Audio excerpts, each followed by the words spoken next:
انسان کی زندگی میں جو چیزیں اسے بہت زیادہ نقصان دیتی ہیں اور بہت پیچھے چھوڑ دیتی ہیں، دنیاوی معاملات سے لے کر روحانی، اخلاقی، قلبی اور قرب الہی کے معاملات تک کو جو چیزیں نقصان پہنچاتی ہیں، ان میں ایک بڑی چیز غفلت ہے۔ ایک لفظ ہوتا ہے جو ہمیں اکثر سننے کو ملتا ہے کہ آپ کی توجہ نہیں ہے۔ یہ ڈھیر سارے لوگوں کا مطالبہ ہوتا ہے، اہل خانہ بھی مطالبہ کرتے ہیں، کئی موقع پر والدین بھی مطالبہ کرتے ہیں، غرباء بھی مطالبہ کرتے ہیں کہ امیروں کی ہماری طرف توجہ نہیں ہے۔ اور یہ بڑی لازمی سی بات ہے کہ کسی چیز پر جب توجہ رہتی ہے تو وہ چیز بہتر ہو جاتی ہے، اور جب عدم توجہی کا لوگ مظاہرہ کرتے ہیں تو وہ معاملہ خراب ہو جاتا ہے۔ یہ جو عدم توجہ ہے اسی کو غفلت کہتے ہیں، اور جب انسان کے مزاج پر غفلت طاری ہوتی ہے اور غفلت اس پر پوری طرح غلبہ کر لیتی ہے تو پھر اس کی زرخیز زمین کو وہ بنجر کرتی ہے۔ غفلت انسانی دل کے لیے بڑی نقصان دہ چیز ہے اور انتہائی تکلیف اور ضرر کا باعث ہے۔ دلوں پر جو قحط نازل ہوتا ہے، قحط، ویران ہو جاتے ہیں دل، اور جو دلوں پر خشکی نازل ہوتی ہے کہ طبیعتیں خشک ہو جاتی ہیں، یہ غفلت کی وجہ سے ہوتی ہے۔ جو لوگ غافل ہو جاتے ہیں نا، اپنے معاملات کا دھیان نہیں رکھتے، دیکھیں نا، آپ کو کھانا کھاتے بھی غافل نہیں ہونا چاہیے۔ اگر کھانا بھی غیر معتدل کھا لیا جائے تو وہ انسان کی طبیعت کے لیے باعث ضرر بن جاتا ہے، نقصان کا باعث بنتا ہے۔ بات کرتے ہوئے بھی غافل نہیں ہونا چاہیے، کئی دفعہ جملے ایسے نکل جاتے ہیں جو انسان کے لیے پھر شرمندگی کا باعث بنتے ہیں۔ انسان کو غافل ہو کر کوئی کام نہیں کرنا چاہیے، غافل ہو کر، مدہوش اور بے ہوش ہو کر نہیں۔ غفلت دل کو ویران کرتی ہے، طبیعت میں خشکی لاتی ہے۔ غافل کبھی نہ بنے۔ قرآن مجید فرقان حمید نے ارشاد فرمایا کہ اقترب للناس حسابہم، فرمایا لوگوں کے حساب کا وقت قریب آ گیا، وہم فی غفلۃ معرضون، اور وہ ابھی بھی غفلت میں منہ پھیرے ہوئے ہیں۔ ٹائم آ گیا حساب دینے کا، لیکن وہ ابھی بھی غافل ہیں۔ ہمارے جو زیادہ تر نقصان زندگی میں ہوئے ہیں وہ صرف ہماری غفلت کی وجہ سے ہوئے۔ ہم نے چیزوں پر توجہ نہیں دی، چیزیں گڑبڑ ہو گئیں۔ جس آدمی نے پھول لگائے ہوں، پھل لگائے ہوں، کھیتی لگائی ہو، وہ دانہ ڈال کے پانی دے کے فارغ نہیں ہو سکتا، اسے توجہ کرنی پڑتی ہے۔ اور کسی نے کہا تھا مالی جیندے ہون تو پھر بوٹے سوکھدے نہیں۔ اگر موجود ہونا ان کو سینچنے والا، رکھوالی کرنے والا، تو پھر ان کی جڑیں کبھی خشک نہیں ہوا کرتی۔ ہماری جو غفلتیں ہیں یہ بڑی ضرر کا باعث ہیں، نقصان کا باعث، اور مجبوری معاف ہوتی ہے، غفلت معاف نہیں ہوتی۔ اسکول میں پڑھتے تھے، مدرسے میں پڑھتے تھے، تو ایک مجبوری ہو گئی جی، خدا نخواستہ گھر میں کوئی پریشانی ہو گئی تو اساتذہ اس پر سزا نہیں دیتے۔ کوئی خوشی کا موقع ہے گھر میں، فیملی میں کسی کی شادی ہے، اساتذہ اس پر سزا نہیں دیتے۔ لیکن اگر کبھی پتہ چلتا تھا نا کہ یہ گھر سے تو آیا تھا لیکن مدرسے نہیں آیا، یہ اسکول نہیں آیا، رستے میں غافل ہو گیا، تو یہ بات خوفناک تھی۔ یہ قابل سزا جرم تھا کہ تو غافل ہو گیا اپنی پڑھائی سے، تو گھر سے آیا اور یہاں نہیں آیا۔ غفلت قابل سزا ہوتی ہے، مجبوری کی معافی ہوتی ہے۔ ہمارا آج کل جو مسئلہ ہے وہ غفلت کا ہے۔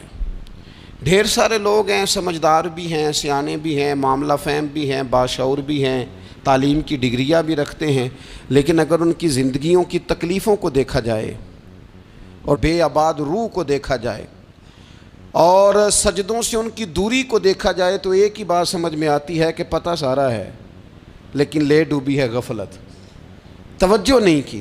لائق بچہ بھی نالائق ترین زندگی گزارتا ہے، اس لیے کہ اس کے لائق ہونے کے ساتھ ساتھ اس کا توجہ کرنا بھی تو ضروری ہے نا۔ نرے لائق کا کیا فائدہ اگر وہ محنتی نہیں، اگر وہ توجہ ہی نہیں کرتا، اپنا سبق دھیان سے سنتا پڑھتا ہی نہیں، تو جتنا مرضی لائق ہو پیچھے رہ جائے گا۔ اور کئی نالائق ہوتے ہیں، رٹا لگا کے پاس ہوتے ہیں، پر چلو رٹا تو لگاتے ہیں نا، محنت تو کرتے ہیں نا، جد و جہد تو کرتے ہیں۔ کئی نالائق جد و جہد کے باعث آگے گزر جاتے ہیں، اور کوئی اسی چکر میں رہ جاتے ہیں، میں بڑا لائق ہوں، کل پڑھ لوں گا، پرسوں پڑھ لوں گا، ہفتہ تیاری کر کے پاس ہو جاؤں گا۔ اپنی زندگی سے غفلت کا پردہ اٹھائیں، اور غفلت اس کے لیے فیصلہ کرنے کی ضرورت ہوتی ہے، پلاننگ کرنے کی نہیں، فیصلہ کرنے کی ضرورت ہوتی ہے کہ میں نے اب غفلت کرنی۔ ہم نہ جب بھی کوئی پروگرام بناتے ہیں تو منصوبہ بندی شروع کر دیں، منصوبہ بندی نہ کریں، فیصلہ کریں، کہیں کہ میں نے غافل نہیں ہونا۔ غفلت غرق دنیا کا نام ہے، اپنے آپ کو غفلت سے بچائیں۔ آپ دیکھیں حضرت کعب بن مالک رضی اللہ تعالیٰ عنہ فرماتے ہیں، بخاری میں موجود ہے، فرماتے ہیں کہ جنگ میں پیچھے رہ گیا تھا، میرا خیال تھا کل چلا جاؤں گا، گھوڑے اور سواریاں میرے پاس تیز ہیں، مضبوط ہیں، پرسوں چلا جاؤں گا، تیزی سے بھاگ کے میں پہنچ جاؤں گا، میں قافلے کے ساتھ شامل ہو جاؤں گا، لیکن بس تھوڑی سستی ہو گئی، ذرا غفلت ہو گئی۔ آپ فرماتے ہیں جب سب لوگ چلے گئے حضور علیہ السلام کے ساتھ جہاد میں اور میں پیچھے رہ گیا، تو پھر جب چند دن گزر گئے اور محبوب کے واپس آنے کا ٹائم ہو گیا، تو اب میں غور کرتا سمجھتا تو مجھے مدینے میں یہاں بزدل لوگ نظر آتے، اور کون نظر آتے؟ جو منافق تھے، وہ منافق بزدل دکھائی دیتے، یا مجھے عورتیں اور بچے دکھائی دیتے۔ میں پریشان ہوا، حضور واپس آ گئے۔ جنہوں نے بہانے کیے تھے نا منافقین نے، یہ مجبوری تھی اس لیے نہیں جہاد پہ گئے، یہ جنہوں نے بہانے کیے تھے انہیں مل گئی معافی، اور میں نے سچ بولا، میں نے کہا یا رسول اللہ میں غافل ہو گیا تھا۔ اب کہتے ہیں میں نے جب کہا نا حضور سستی ہو گئی تھی، ذرا غفلت ہو گئی، تو بندہ محبوب سے ہی غافل ہو جائے، بندہ وہیں سے غافل ہو جائے۔ جو دم غافل سو دم کافر، سانو مرشد اے ہو پڑھایا۔ جب کہا نا حضور وہ غلطی ہو گئی، کوئی مجبوری نہیں تھی، تو فرماتے ہیں باقیوں کو معافی مل گئی، میرے ساتھ حضور ناراض ہو گئے۔ ایک دن نہیں، 2 دن نہیں، 50 دن حضور ناراض رہے۔ مدینے کی گلیوں نے مجھے پہچاننا چھوڑ دیا، در و دیوار سے مجھے یوں لگتا تھا کہ میں پردیسی ہوں۔ فرماتے ہیں میں مسجد میں آتا تھا، میں جب محبوب کو دیکھتا تو حضور رخ انور پھیر لیتے، اور مجھے پتا تھا جب میرا چہرہ ادھر ادھر ہوتا تو پھر کریم رحمت کی نظر فرماتے۔ فرماتے ہیں 50 دن مسلسل، پھر مجھے حکم ہوا کہ بیوی بھی بھیج دو، میکے بچے بھی بھیج دو، ننہال یعنی تنہا رہ جاؤ۔ فرماتے ہیں وہ میں نے قید تنہائی کاٹی، لیکن شکر اللہ کا یہ ہے کہ میں سچا تھا، بس ذرا بھول گیا تھا، بس ذرا غفلت ہو گئی تھی۔ تو فرماتے ہیں پھر اللہ تبارک و تعالیٰ نے میرے اوپر فضل یہ فرمایا کہ میری توبہ کا اعلان رب نے قرآن مجید میں فرمایا۔ تو غافل نہ بنے کبھی بھی، ہمارا نا مسئلہ یہ ہے، اور آپ نے ناراض نہیں ہونا، ڈھیر سارے لوگ غافل ہو جاتے ہیں، مالدار بھی غافل ہیں، صاحبان علم بھی الا ماشاء اللہ بہت ساری جگہوں پہ غافل ہیں۔ جن لوگوں کو 4 لوگ جاننے لگ جاتے ہیں، کوئی مقام حاصل ہو جاتا ہے، وہ بھی بہت ساری جگہوں سے غافل ہو جاتے ہیں الا ماشاء اللہ۔ غفلت بڑی تکلیف والا منظر ہے۔ جو لوگ سمجھتے ہیں نا میں اب گڈ بک میں آ گیا ہوں، اب میں اچھا ہو گیا ہوں، اب میرے لیے خیر کہا جاتا ہے، مجھے اچھائی شاید یہ مستقل میرے ساتھ رہے گی، تعریف ہی ہوگی ہمیشہ، وہ بھی غافل ہو جاتے ہیں۔ اور یہ غفلت ٹھیک نہیں ہوتی۔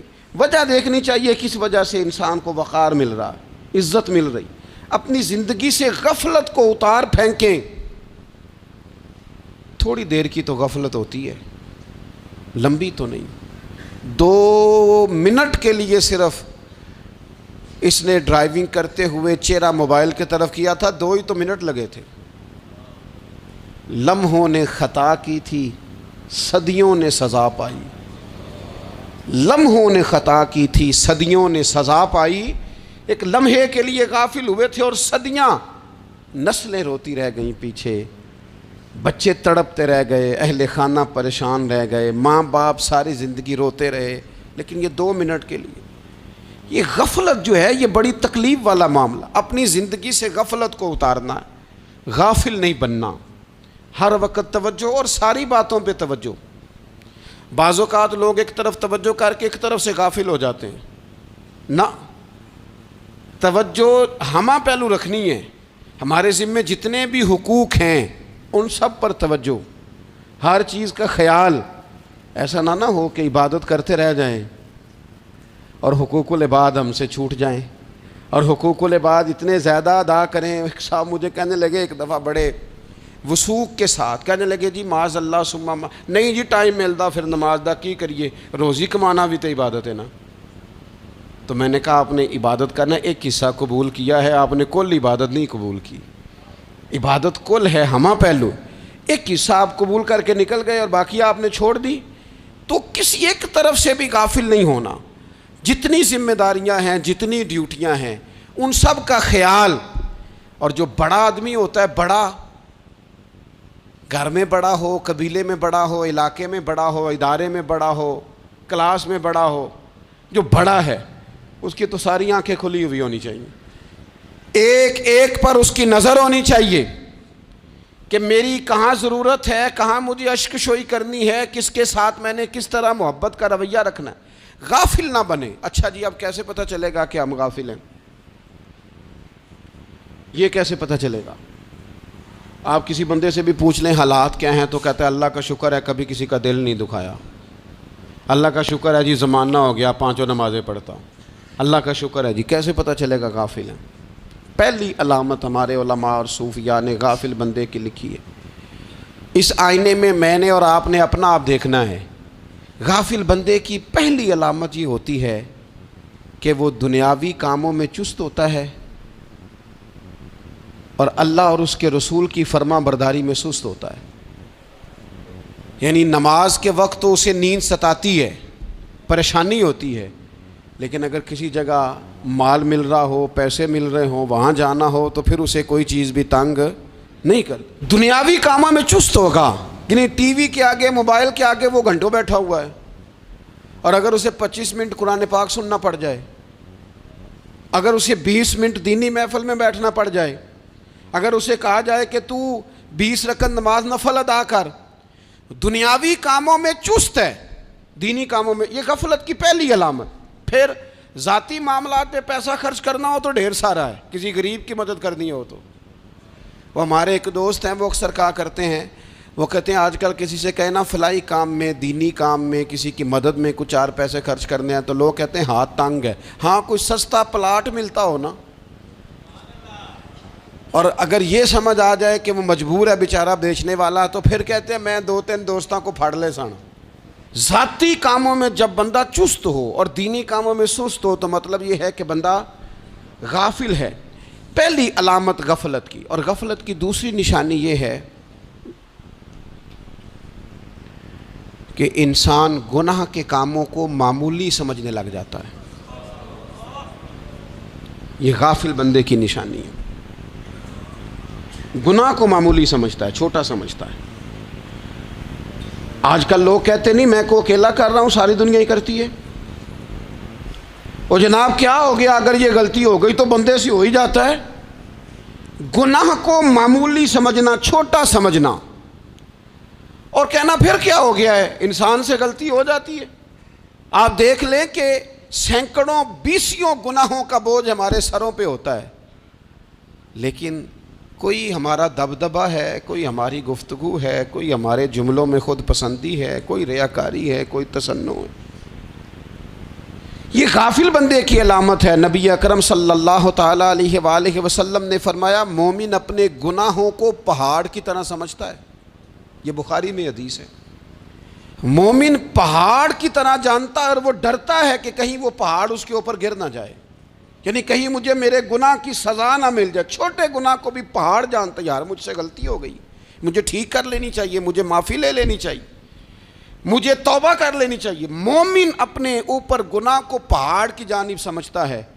اور حضور علیہ الصلوۃ والسلام فرماتے ہیں کہ یہ جو فاسق اور فاجر ہوتا ہے نا، اللہ کا نافرمان، یہ گناہ کو مکھی کی طرح سمجھتا ہے، یہ سمجھتا ہے میں نے اشارہ کرنا ہے مکھی نے اڑ جانا ہے۔ مومن کی علامت یہ ہے کہ وہ پہاڑ جانتا ہے اگر غلطی ہو جائے تو پہاڑ۔ امام اعظم ابو حنیفہ رحمۃ اللہ علیہ گزر رہے تھے تو بارش ہو گئی تھی اور کوفہ میں کیچڑ تھا، تو آپ نے جو جوتے پہنے ہوئے تھے ان جوتوں سے چلتے ہوئے نا آپ کے پاؤں سے کچھ مٹی اڑی، تو سامنے ایک یہودی تھا، اب اس زمانے میں دیواریں کچی ہوتی تھیں، اس کے دیوار پر جا کے وہ مٹی جو تھی وہ لگ گئی۔ اب امام صاحب بڑے پریشان ہوئے کہ میں نے اس کی دیوار کو آلودہ کر دیا۔ یہاں تو لوگ اپنی اینٹیں رکھتے رکھتے کئیوں کی دیواریں توڑ ہی دیتے ہیں، اور پھر وہ اس پر ماننے کو بھی تیار نہیں ہوتے، تسلیم کرنے کو بھی تیار نہیں ہوتے۔ وہ کہتے ہیں پھر کیا ہو گیا، اب ہمارا یہاں گھر ہے تو ہم نے ٹرالی منگوانی نہیں تھی، ہمارا حق بنتا تھا۔ امام صاحب کے پیروں سے ذرا کیچڑ اڑا، یہودی کی دیوار پہ لگا، اس کی کچی دیوار تھی۔ امام صاحب پریشان ہو گئے، سوچنے لگے کہ اگر میں دیوار سے یہ کیچڑ اتارتا نہیں تو یہ بھی زیادتی ہے، میں نے اس کی دیوار کو گدلا کر دیا، اور اگر میں اتارتا ہوں تو کچھ مٹی اس کی دیوار کی بھی اتر جائے گی، کچی دیوار ہے، یہ بھی زیادتی ہے۔ مومن گناہ کو پہاڑ کی طرح سمجھتا ہے کہ کہیں گر نہ جائے، اس کی بھی کہیں سزا نہ مل جائے۔ امام صاحب نے اس کے دروازے پہ دستک دی، وہ باہر آیا تو اتفاق سے وہ آپ کا مقروض بھی تھا، اس نے پیسے دینے تھے۔ باہر نکلتے ہی کہنے لگا اوہو آپ تو قرض لینے آ گئے، میرے پاس تو ابھی گنجائش نہیں ادا کرنے کی۔ تو امام صاحب کہنے لگے تو قرض چھوڑ، وہ میں نے معاف کیا، میرے سے غلطی ہو گئی ہے۔ میں آ رہا تھا، لکڑی کے جوتے اس زمانے میں کھڑاؤں لوگوں نے پہنے ہوتے تھے، کہا وہ میرے پیروں سے ذرا کیچڑ اڑا ہے، تیری دیوار پہ لگ گیا ہے۔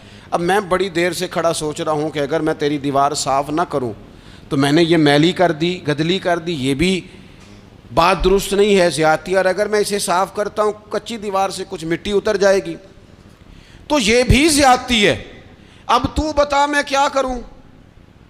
تو بے موسمہ پھل تھا نا یہ، تو بے موسمہ پھل دیکھ کے بندہ حیران ہو جاتا ہے، جو باتیں روٹین میں نہ ہو رہی ہوں وہ ذرا انوکھی لگتی ہیں، بندہ حیران ہو گیا، غور سے امام صاحب کا چہرہ دیکھنے لگا، غور سے چہرہ دیکھنے لگا، اور پھر تھوڑی دیر سوچنے کے بعد کہنے لگا حضور پہلے میں نے دین اسلام کے بارے میں پڑھا اور سنا تھا، آج میں نے دین دیکھا ہے۔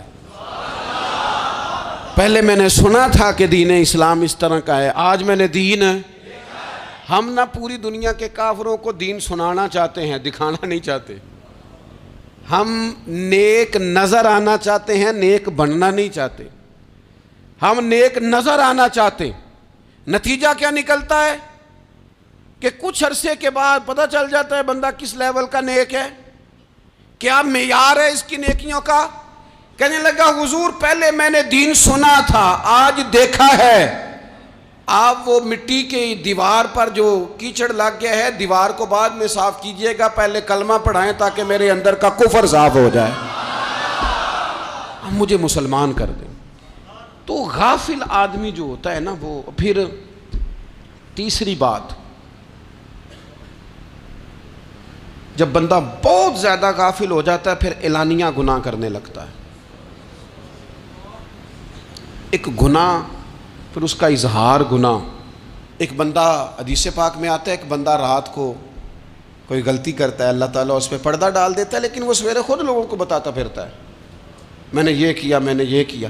جب آپ اظہار گناہ کرتے ہیں نا تو سامنے والا بھی دلیر ہوتا ہے، کہتا ہے اس نے کیا میں کر لوں گا تو پھر کیا ہوا۔ ہمارے علماء نے لکھا ہے کسی کی نماز قضا ہو جائے تو کسی کو بتائے نہ، قضا پڑھ ڈالے، اس کا جگہ جگہ ذکر نہ کرے۔ جب آپ کہیں گے نا میری قضا ہو گئی تو آپ کے ساتھ رہنے والا بچہ دوست سمجھے گا یار اس کی قضا ہو گئی ہے تو میری بھی ہو جائے گی تو کیا ہوا۔ گناہ کرنا بھی گناہ ہے اور گناہ کا اظہار بھی گناہ ہے۔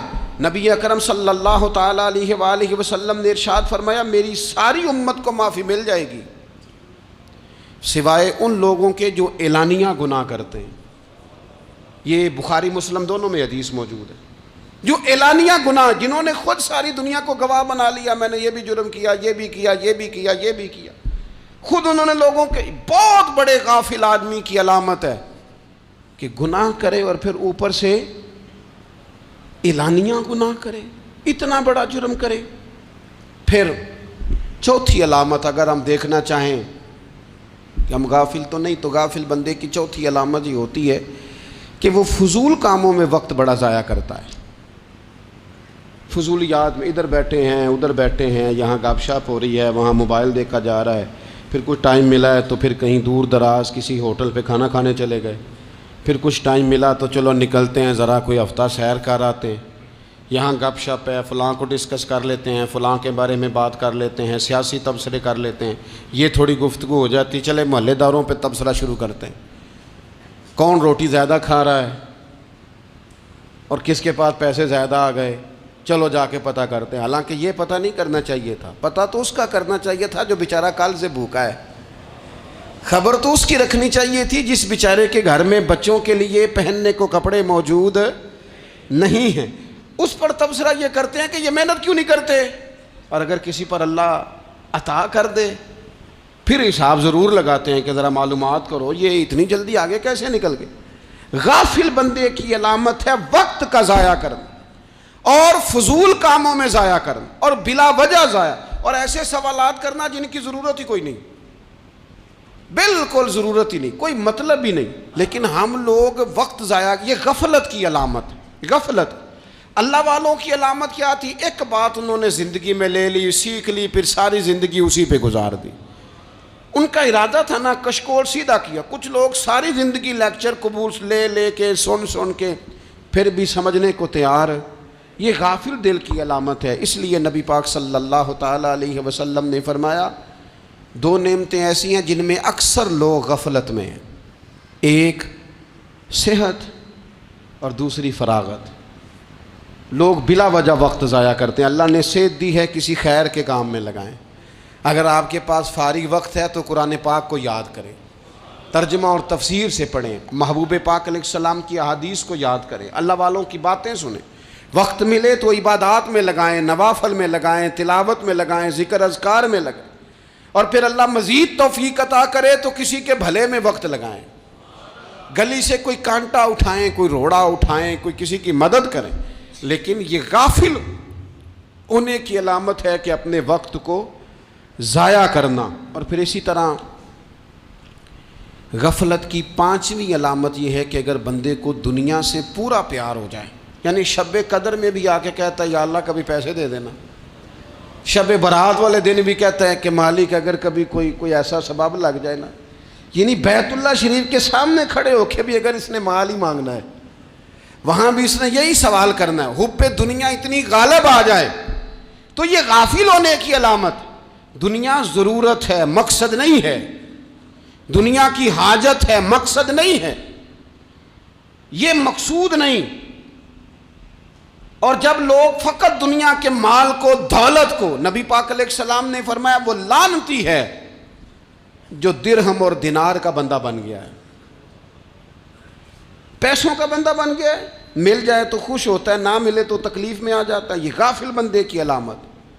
مومن تو وہ ہوتا ہے کہ دولت رزق حلال ضرور کماتا ہے تاکہ کسی کے آگے ہاتھ نہ پھیلانا پڑے، کوشش ضرور کرتا ہے، پر دنیا کو جیب میں جگہ دیتا ہے، دل میں نہیں دیتا، اس کی جگہ جہاں ہے اسے وہاں رکھتا ہے، اسے دل میں جگہ، دل تو ایک ہے، اس میں رب و رسول کو بسائیں گے یا کسی اور کو بسائیں گے؟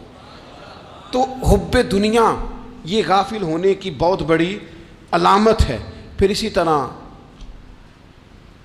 جو بندہ رب کریم کو جانتا نہیں نا وہ بھی غافل ہو جاتا ہے۔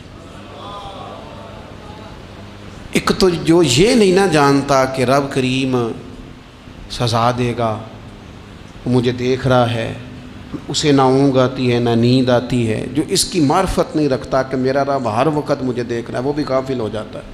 جسے پتہ ہونا کہ مجھے دیکھ رہا ہے وہ غافل نہیں ہوتا۔ اور جو یہ سمجھ لیتا ہے نا کہ شاید معاذ اللہ ثم، اس یقین کو پکا نہیں کرتا، وہ غافل ہو جاتا ہے۔ اور ایک جو یہ نہیں نہ جانتا کہ رب مہربان کتنا ہے، وہ بھی غافل ہو جاتا ہے۔ مجھے بتائیے سب سے زیادہ تو بندہ اس کے دروازے پہ جاتا ہے نا جو سب سے زیادہ مہربانی کرنے والا ہو، اس دروازے سے بندہ اٹھتا ہی نہیں۔ تو جس کو یہ یقین ہو جائے نا سب سے زیادہ کرم فرمانے والی ذات اللہ رسول کی ہے، وہ کبھی رب رسول سے غافل نہیں ہوتا۔ وہ کبھی اللہ رسول کا دروازہ چھوڑ کے نہیں جاتا، وہ کبھی کسی اور جگہ جا کے پناہ تلاش نہیں کرتا۔ جسے پتہ چل جائے نا وہ کریم کتنا ہے، مہربان کتنا ہے۔ ملا رومی رحمت اللہ علیہ فرماتے ہیں بہت بڑا مجرم تھا ایک بندہ، بہت بڑا گناہگار تھا، بت کو پوجتا تھا، تھک گیا، ساری رات بت کے سامنے کھڑا تھا، معاذ اللہ یا صنم یا صنم یا صنم کہتے، تھک گیا، نیند آ گئی، اونگ آ گئی۔ جب پوری طرح نیند آ گئی اور دماغ پہ نیند قبضہ کرنے لگی تو اس کے منہ سے نکل گیا، صنم صنم کہہ رہا تھا نا، نکل گیا یا صمد، او بے نیاز مالک۔ رب کریم نے فرشتوں سے فرمایا دوڑ کے جاؤ، جو کہتا ہے اسے دے دو۔ فرشتے کہنے لگے مالک وہ تو بت کو پکار رہا تھا، اس نے تو غلطی سے نام لیا ہے۔ فرمایا مجھے نہیں پتا، لیکن دیکھو نا اس نے مجھے پکارا تو ہے نا، کتنی دیر سے جھوٹے کو پکار رہا تھا، اس کا معاملہ حل نہیں ہوا، اب اگر سچے کو پکارنے پہ بھی حل نہ ہوا تو فرق کیا رہ جائے گا؟ دے دو جو مانگتا ہے، دے دو۔ میرے دوست گر پتہ چل جائے وہ کریم کتنا ہے، وہ مہربان کتنا ہے۔ میرے رسول پاک علیہ الصلوۃ والسلام نے تو فرمایا تیری آنکھ سے اگر اس کے خوف سے اتنا آنسو بھی نکل گیا جتنا مچھر کا پر ہوتا ہے، تو جس طرح بھینس کے تھنوں سے نکلا ہوا دودھ واپس تھنوں میں نہیں نہ جاتا، جو اتنا بھی روئے نہ روئے اللہ کے خوف سے، وہ بندہ دوزخ میں نہیں جائے گا۔ تھوڑی دیر کے لیے ڈر جائے اپنے رب سے، آئے تو صحیح۔ عدم معرفت غفلت پیدا کرتی ہے، تو آ تو صحیح، وہ تو کریم ہی بڑا ہے، وہ تو مہربان ہی بڑا ہے۔ حضرت زنیرہ رضی اللہ تعالی عنہ حضور کی صحابیاں ہیں۔ ایام جو مکے کے تھے مسلمانوں پر بڑی آزمائش کے تھے، انہیں بڑا مارا کفار نے، اتنا مارا کہ ان کی بینائی چلی گئی، نظر آنا بند ہو گیا۔ کافروں کی عورتوں نے تانا دیا کہ تو نے ہمارے بت چھوڑے ہیں نا، تو دیکھنا تیری بینائی چلی گئی۔ تو جناب زنیرہ اللہ پہ بھروسہ، توکل، معرفت الہی کا جذبہ، اٹھ کے کھڑی ہو کہنے لگی چپ کرو، تمہارے جھوٹے بت کیا کر سکتے ہیں، میرا رب چاہے تو صبح جب میں اٹھوں تو میری آنکھیں روشن ہوں، اگر کریم کرم کر دے۔ لوگ کہتے ہیں واقعی ایسا ہوا، جب وہ سویرے اٹھیں تو اللہ نے ان کی روشنی واپس کر دی تھی۔ تجھے پتہ چل جانا وہ مہربان کتنا ہے۔ وہ ایک بزرگ تھے تو ان سے کسی نے کہہ دیا کہ اگر آپ کا حساب آپ کے ماں باپ کے ذمہ ہو جائے تو پھر کیسا، پوچھنے کے لیے قیامت میں اگر ماں باپ حساب لیں تو پھر کیسا۔ تو بڑے سیانے لوگ تھے جو دل والے تھے، کہنے لگے نہیں، رب کریم ہی ٹھیک ہے، اس لیے کہ وہ ماں باپ سے کہیں بڑھ کر پیار کرنے والا ہے۔ اگر یہ معرفت مل جائے وہ کریم کتنا ہے۔ اور جب بندہ پوری طرح اس کی بارگاہ میں آ کے تڑپ جاتا ہے نا، مولا میں جاؤں کدھر، تیرا دروازہ چھوڑ کے جاؤں کدھر۔ اقبال کہتے ہیں وہ ایک سجدہ جسے تو گراں سمجھتا ہے، 1000 سجدوں سے دیتا ہے آدمی کو نجات۔ تجھے جگہ جگہ جھکنا نہیں پڑے گا اگر تو صحیح معنوں میں اپنے رب کی بارگاہ میں جھک جائے۔ تو میرے عزیز کوشش کریں کہ اس کی معرفت، اس کا کرم، اس کی عطا اور اللہ تبارک و تعالیٰ کے حاضر و ناظر ہونے پر عین الیقین، حق الیقین حاصل کریں۔ اور پھر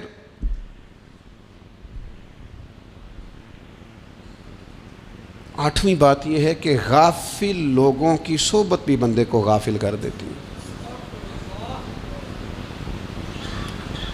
غافلوں کی صحبت میں نہ بیٹھیں، ان کی صحبت میں بیٹھیں جن کے پاس بیٹھنے سے دل میں رب رسول کی محبت پیدا ہوتی ہے۔ غافلوں سے بچیں۔ چنگیاں دے لڑ لگی ساں تے چولی چ پھل پئے، تے جدوں میں پیڑیاں دے سنگ رل گئی تے میرے اگلے بھی ڈول گئے۔ برے آدمی کی صحبت بندے کو غافل کر دیتی۔ غافلوں کی صحبت میں کبھی نہ بیٹھیں، کبھی نہیں۔ غافل آدمی آپ کو غافل کر دے گا۔ میرے نبی پاک علیہ الصلوۃ والسلام نے فرمایا انسان اپنے دوست کے مذہب پر ہوتا ہے۔ یہ بہت بڑے لفظ ہیں۔ فرمایا المرء علی دین خلیلہ، انسان اپنے دوست کے مذہب پر ہوتا ہے۔ تو دیکھ تو نے دوست کس کو بنایا ہے، جو تیرے دوست کا مذہب ہوگا وہی تیرا ہو جائے گا۔ ہم نے دوست بنایا نا غوث پاک جیلانی کو، ہم نے یاری لگائی ہے نا داتا علی اجمیری سے، ہماری نسبت ہے نا معین الدین اجمیری سے، ہمارا تعلق ہے نا بہاؤالدین زکریا ملتانی سے، ہمارا رشتہ ہے نا حضرت مجدد الفسانی سے، ہم ماننے والے ہیں نا اعلیٰ حضرت بریلوی کے، ہمارا تعلق ہے کبھی جماعت علی سے کبھی مہر علی سے، ہمارا ان سے تعلق ہے تو صبح شام ہماری زبان پہ رہتا ہے بلغ العلا بکمالہ کشف الدجی بجمالہ حسنت جمیع خصالہ صلو علیہ وآلہ۔ ان سے تعلق جڑا ہے نا تو کئی دفعہ تنہائیاں تڑپا دیتی ہیں اور تڑپ کے کہتے ہیں اج سکھ متران دی ودھیری ہے، اج سکھ متران دی، سکھ کہتے ہیں اڈیق کو، متر کہتے ہیں محبوب کو، اج سکھ متران دی ودھیری ہے، اے کیوں دلڑی اداس گھنیری ہے، لوں لوں وچ شوق چنگیری ہے، اج نینا لائیاں کیوں جھڑیاں، سبحان اللہ سبحان اللہ سبحان اللہ۔ پہلے کہتے ہیں سکھ متران دی ودھیری ہے یعنی اداس ہوں، پھر حضور کے جلووں پہ نظر کرتے ہیں، کہتے ہیں سبحان اللہ سبحان اللہ، ماں اجمل کا ماں احسن کا ماں اکمل کا، اور پھر فوراً کہنے لگے او کتھے مہر علی، او کتھے مہر علی، کتھے مہر علی تے کتھے تیری سنا، اب ویکھو مشتاق اکھیں کتھے جاڑیاں، بلغ العلا بکمال کشف الدجی بے، اور میرے اعلیٰ حضرت کہنے لگے سرور کہوں کہ مالک و مولا کہوں، باغ خلیل کا گلے زیبا کہوں تجھے، تیرے تو وصف عیب تناہی سے ہیں بری، حیران ہوں میرے شاہ میں کیا کیا کہوں تجھے۔ غافل آدمی کی علامت ہے برے لوگوں کی صحبت میں، خبردار ان کے پاس نہ بیٹھنا جن کے پاس بیٹھنے سے تمہارے دلوں میں اولیاء اللہ اللہ کے بندوں کی عداوت پیدا ہو، خبردار خبردار ان کے پاس نہ بیٹھنا جن کے پاس بیٹھنے سے تمہارے دلوں میں حضور کی اولاد پاک کے بارے میں شک پیدا ہو، خبردار اس شخص کے پاس نہ بیٹھنا جو امام حسین ابن علی کے بارے میں کوئی کمزور بات کرتا ہو، بچنا، خبردار اس سے بچنا جو حضور کے صحابہ کے بارے میں بات کرے، بچنا بچنا اس سے، جو سیدنا ابو بکر صدیق کے بارے میں کوئی، دیکھو کیا مقدر ہے صدیق و فاروق کے، جن کے گھر ہی رحمتوں کے خزینے میں، بھلا کیا کہا نبی پاک، حضور نے فرمایا میرے اوپر جس نے نیکی کی تھی بدلہ دے دیا ہے، یہ جو میرے ابو بکر صدیق ہے نا، ان کو میں اللہ کی بارگاہ میں لے جاؤں گا، کہوں گا مالک تو ہی بدلہ عطا فرما۔ ایک ہاتھ میں جناب صدیق کا ہاتھ پکڑا، ایک میں حضرت عمر کا ہاتھ پکڑا، اور حضور مسجد نبوی سے باہر آ رہے ہیں، دیکھنے والے کی زبان سے بے ساختہ سبحان اللہ نکل گیا، کیا شان ہے کیا مقدر ہے۔ تو حضور علیہ السلام رک گئے اور روک کے فرمایا تو حیران ہو رہا ہے نا، تو حیران ہو رہا ہے نا کہ میں نے ایک ہاتھ میں ابو بکر کو پکڑا ہے ایک میں عمر کو پکڑا ہے، فرمایا قیامت میں جب میری قبر کھلے گی تو میں اسی طرح قبر سے نکلوں گا، اس طرح میدان محشر میں آؤں گا۔ خبردار حضور کے وفاداروں کے وفادار رہنا، ان کے وفادار رہنا، ان کے وفادار رہنا۔ بڑا عجیب دور آیا ہے، ہم نے یہ دور دیکھا ہے کہ لوگ حضور کے صحابہ کے بارے میں بھی بات کریں گے، اب نبی پاک کی اولاد پاک کے بارے کو بھی ڈسکس کیا جائے گا۔ اپنا منہ تو دیکھ، اپنی حیثیت دیکھ، اور پھر وہ بندے دیکھ جن کو اللہ نے چن کے اپنے محبوب کی غلامی کے لیے حضور کے قریب بٹھایا ہے۔ تو بچنا ایسے لوگوں سے، پرہیز کرنا، خبردار عقیدہ ستھرا رکھنا، عقیدہ ستھرا رکھنا، صاف رہنا، پاکیزہ رہنا، غافلوں کی صحبت سے بچنا۔ بڑا ڈرتے ہیں اللہ سے، دعائیں مانگتے ہیں یا اللہ نسلوں میں بھی وہی بندے پیدا فرما جو عقیدے پکے رکھنے والے ہیں، وہ بندے پیدا فرما ہماری نسلوں میں۔ ایک وہ بندہ بھی غافل ہو جاتا ہے جو امیدیں لمبی لگا لیتا ہے، جن کے منصوبوں میں دولت بھی ہوتی ہے، گھر بھی ہوتا ہے، اولاد کا بڑا ہونا بھی ہوتا ہے، پوتے پوتیاں نواسے نواسیاں دیکھنا بھی ہوتا ہے، یہاں بھی گھر وہاں بھی گھر، یہ سیر، یہ سارا کچھ ہوتا ہے، لیکن رب کی بارگاہ میں پیش ہونا جن کے پیش نظر نہیں ہوتا۔ لمبی امیدیں۔ حضرت مولا علی شیر خدا فرمایا کرتے تھے، میں تم پر دو باتوں کا خوف کھاتا ہوں، جو ڈر آتا ہے، ایک یہ کہ تم خواہش کی پیروی کرو گے، جو نفس کی خواہش ہوگی اس کے پیچھے لگ جاؤ گے، اور ایک تم لمبی لمبی امیدیں باندھو گے، اتنے سال جینا ہے، اتنے 100 سال جینا، یہ کرنا ہے وہ کرنا ہے۔ منصوبہ بندی کریں مستقبل کے لیے، وہ بری نہیں، لیکن تیاری رکھیں، تیاری رکھیں، اس بات کا بھی خیال رکھیں کہ اللہ کی بارگاہ میں حاضر ہونا۔ یہ غفلت کی چیزیں ہیں جو بندے کو غافل کر دیتی ہیں۔ جو لوگ اللہ کا ذکر نہیں کرتے وہ بھی غافل ہو جاتے ہیں، اور جو فضول باتیں زیادہ کرتے ہیں نا، ہنستے زیادہ ہیں۔ فَلْيَضْحَكُوا قَلِيلًا وَلْيَبْكُوا كَثِيرًا، قرآن کہتا ہے زیادہ رویا کرو، کم ہنسا کرو۔ نبی پاک علیہ الصلوۃ والسلام سے پوچھا تھا حضرت عقبہ بن عامر نے کہ یا رسول اللہ نجات کس چیز میں ہے؟ تو نبی پاک علیہ الصلوۃ والسلام نے فرمایا ایک تو اپنی زبان قابو میں رکھو، دوسرا فرمایا اپنے گھر میں ٹھہرے رہو، تمہارا گھر تمہارے لیے کافی ہو، فضول نہ نکلو گھر سے، اور تیسرا فرمایا اپنی خطاؤں پہ رویا کرو۔ کثرت کلام اور فضول کلام اور بلا وجہ یہ بندے کو غافل کرتا ہے، دل کو سخت کرتا ہے۔ یہ چند چیزیں ہیں جو انسان کو غفلت میں ڈالتی ہیں۔ اپنے آپ کو ان چیزوں سے بچائیں اور غفلت کو توڑیں۔ آپ کے ذمے، میرے ذمے جو حقوق و العباد ہیں ان کا پتہ کریں، جو اللہ رسول کے حقوق ہیں ان کی خبر دیکھیں، ہماری جو ذمہ داریاں ہیں ہم کس طرح انجام دے رہے ہیں اس پر توجہ کریں، اپنے معاملات کو ٹھیک کریں۔ ہم انسان ہیں، کوتاہیاں تو رہ جائیں گی، لیکن جب کوشش کریں گے تو پھر رب تعالیٰ مدد بھی فرمائے گا۔ ایک بات اور کرنی ہے، ایک تو میں نے عرض کیا غفلت کو توڑنا، ایک دوسری بات قرآن مجید کا ایک سبق اور، جب غفلت توڑنی ہے تو پھر لازمی طور پر ایک کام کرنا پڑے گا۔ میں نے یہ عرض کیا تھا کہ پلاننگ نہیں کرنی، فیصلہ کرنا ہے۔ تو فیصلہ کرنا ہے تو کرنا کیا ہے؟ پھر قرآن حکیم نے سورہ بقرہ میں کہا فاستبقوا الخیرات، یعنی تم نیکیوں کی طرف دوڑو، جلدی جلدی نیکیاں کرو، فٹافٹ، دیر نہ کرو۔ فٹافٹ سے مراد یہ نہیں کہ نیکی جلدی جلدی کر جاؤ، یعنی ٹال مٹول نہ کرو خیر کے کام میں، کل کریں گے پرسوں کریں گے، عمرہ کر رہے ہیں پھر نیکی ہیں، حج کر رہے ہیں پھر نیکی ہیں، بچے بیال ہوں پھر میں نیک ہوں، یہ تھوڑا سا یہ کام ٹال مٹ۔ فاستبقوا الخیرات، نیکیوں کی طرف دوڑو، جلدی کرو، بھاگو۔ نبی پاک صلی اللہ تعالیٰ علیہ وسلم نے فرمایا 5 چیزوں کو 5 چیزوں سے پہلے غنیمت جانو۔ حضور علیہ الصلوۃ والسلام فرمانے لگے ایک تو تم جوانی کو نہ بڑھاپا آنے سے پہلے پہلے غنیمت سمجھ لو۔ نبی کریم صلی اللہ تعالیٰ علیہ وآلہ وسلم ارشاد فرمانے لگے کہ اپنی صحت کو غنیمت جان لو بیماری آنے سے پہلے پہلے۔ پھر حضور علیہ الصلوۃ والسلام فرمانے لگے اگر اللہ نے تمہیں مال دیا ہے، وسعت دی ہے، تو نیکی کر لو، خرچ کر لو اللہ کے راستے، خدا نہ خواستہ تم پر غریبی آ جائے۔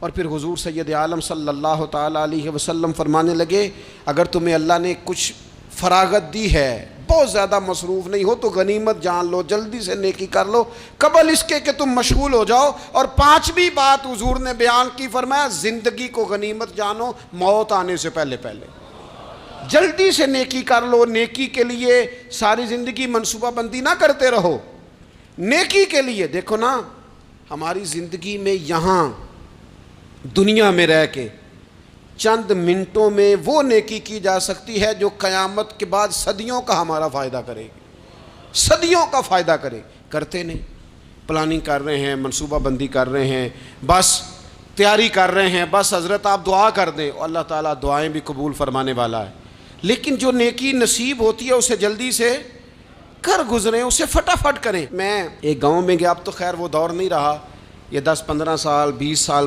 پہلے نا جو نوجوانوں کی مصروفیات ہوتی تھیں ان میں سے ایک مصروفیت یہ ہوتی تھی کہ گندم لے کے چکی پہ جانا ہے، آٹا پسوا کے لانا ہے۔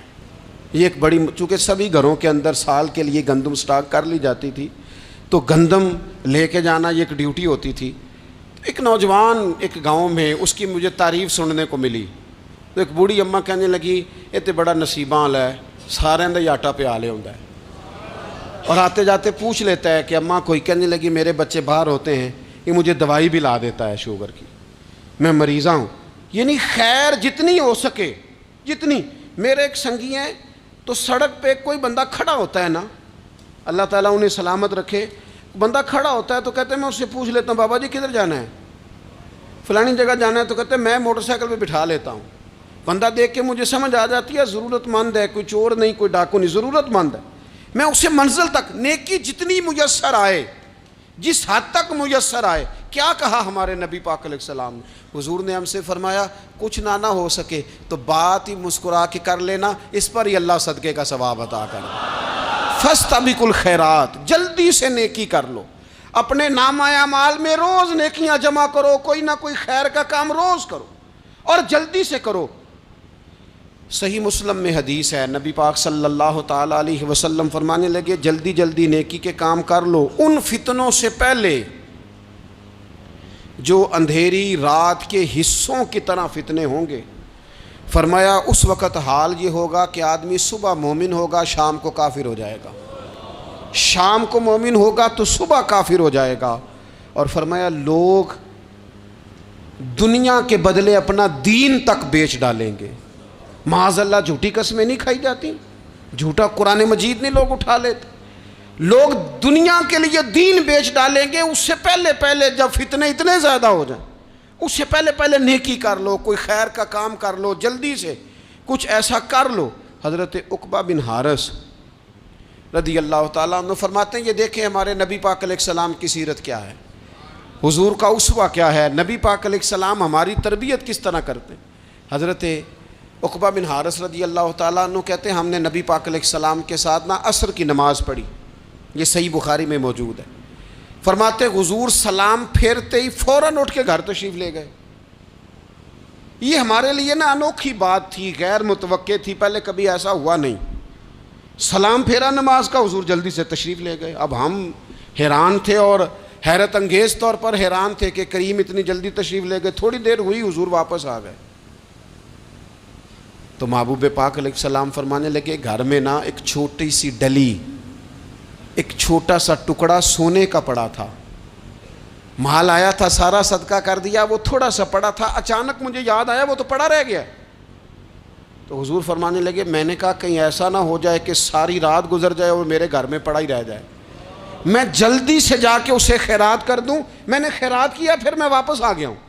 جلدی سے نیکی، جلدی سے نیکی کر لی جائے. ہم بڑا انتظار کر رہے ہیں، بڑا لمبا ہمارا پروگرام ہے، ہمارے پاس ٹائم ہی بڑا ہے. کسی نے کان میں کہہ دیا ہے تیرے پاس بڑا وقت ہے، ابھی تو بڑی عمر پڑی ہے، ابھی تو جناب او میرے بھائی یہ لوگوں کے کہنے کی باتیں ہیں. پھر پتہ ہی نہیں چلتا حالات کس طرح کے ہو جاتے ہیں اور کیا معاملات انسان کے ساتھ درپیش ہوتے ہیں. جتنی خیر میسر آئے، جتنا بھلا میسر آئے، جتنی انسان کو توفیق ملے. میں نے بزرگوں کو دیکھا، اپنے اصحاب کو، پہلے وہ خدام سے کہتے کہ میں سونے لگا ہوں اور پابند کرتے لوگوں کو کہ فلاں وقت، بزرگوں کو میں نے دیکھا اپنے، وہ پابند کرتے لوگوں کو کہ فلاں وقت میں موجود ہوں گا آنا، خود پابند فرماتے. اور پھر جب بیدار ہوتے تو سب سے پہلے خدام کو بلا کے پوچھتے کوئی مہمان تو نہیں آیا. وہ جناب آپ نے خود ہی تو پابند فرمایا فلاں دن آنا. کہنے لگے چل یار اگر کوئی آیا تو مجھے ملا لو، میری ملاقات کرا لو. کیوں؟ اس لیے کہ دور سے آیا ہے، مجھ سے ملنے آیا ہے، کوئی خیر کی بات سیکھنے آیا. چلو میرے نامہ اعمال میں کوئی نیکی جائے گی. کچھ نہ کچھ خیر جمع کر لی جائے، کچھ نہ کچھ ڈیوٹی کر لی جائے، کچھ کام کریں اور جلدی سے کریں. حضرت جابر ابن عبداللہ انصاری رضی اللہ تعالیٰ عنہ بیان کرتے ہیں، یہ بھی بخاری میں موجود ہے. کہتے ہیں ایک صحابی نبی پاک علیہ السلام کی بارگاہ میں حاضر ہوئے غزوہ احد کے موقع پر، اور حال ان کا یہ تھا کہ وہ کھجور کھا رہے تھے اور کھجور انہوں نے منہ میں رکھی ہوئی تھی. حضور کی بارگاہ میں حاضر ہوئے اور عرض کرنے لگے یا رسول اللہ صلی اللہ تعالیٰ علیہ وسلم اگر میں شہید کر دیا جاؤں تو کہاں جاؤں گا؟ حضور فرمانے لگے جنت میں. تو کہتے ہیں انہوں نے جو کھجور منہ کے اندر تھی وہ انہوں نے نگلی نہیں، اندر نہیں لے گئے، اس کو باہر نکالا اور دوڑ کے آگے بڑھے اور جنگ کرنی شروع کر دی. اور لڑتے لڑتے شہید ہو گئے۔ کیا سبق دیا انہوں نے؟ سبق یہ دیا کہ نیکی کرنے میں اتنی دیر بھی نہیں کرنی جتنی کھجور کھانے میں دیر لگتی ہے۔ جلدی سے نیکی کرنی ہے، فٹافٹ نیکی کرنی، اس کے اندر ٹال مٹول نہیں کرنا۔ اسی وقت انہوں نے کھجور باہر نکال دی، دوڑ کے انہوں نے حضرت انس بن نضر رضی اللہ تعالیٰ عنہ، حضرت انس بن مالک رضی اللہ تعالیٰ عنہ کے چچا ہیں، میدان احد میں نا، احد پہاڑ کے قریب کھڑے تھے، لوگوں سے کہہ رہے تھے جلدی جلدی ادھر آؤ، وہ جنت جو انسان کو انتقال کے بعد نصیب ہوگی اور قیامت کے بعد نصیب ہوگی، فرماتے تھے مجھے تو ابھی احد پہاڑ کے اندر سے جنت کی خوشبو آ بھی رہی ہے، لہذا جلدی سے آؤ، ادھر دوڑو، جہاد کرو، آؤ کفار سے لڑیں۔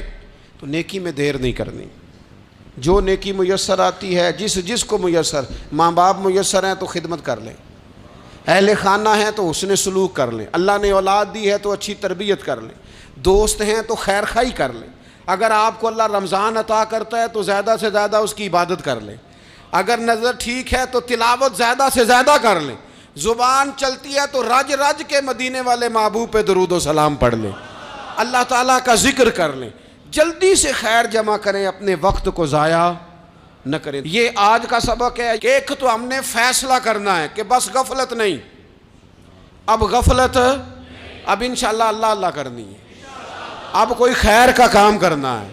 میرے حضرت کا ایک جملہ کبھی نہیں بھولنا، فرمایا کرتے تھے زمین کے اوپر کام، نیچے جا کے آرام۔